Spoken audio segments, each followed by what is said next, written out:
ছাগল আমাদের রাজ্যের অতি গুরুত্বপূর্ণ পশু সম্পদ।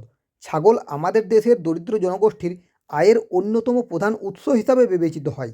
এক্ষেত্রে বলা যেতে পারে যে আমাদের রাজ্যে যত ছাগল পালন করা হয় তার অধিকাংশই ব্ল্যাক বেঙ্গল বা দেশি ছাগল।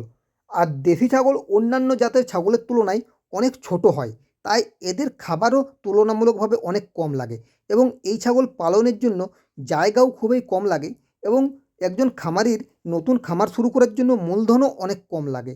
অন্য যে কোনো জাতের ছাগলের তুলনায় দেশি ছাগলের রোগবালাই খুবই কম হয় এবং একটা ছাগল থেকে কম সময়ে অধিক বাচ্চা পাওয়া যায়। একটি দেশি মা ছাগল বছরে ২ বার বাচ্চা প্রসব করে এবং প্রতিবারে গড়ে ২ থেকে ৩টি বাচ্চা হয়ে থাকে। দেশে ও বিদেশে ব্ল্যাক বেঙ্গল ছাগলের চামড়া, মাংস ও দুধের বিপুল চাহিদা রয়েছে।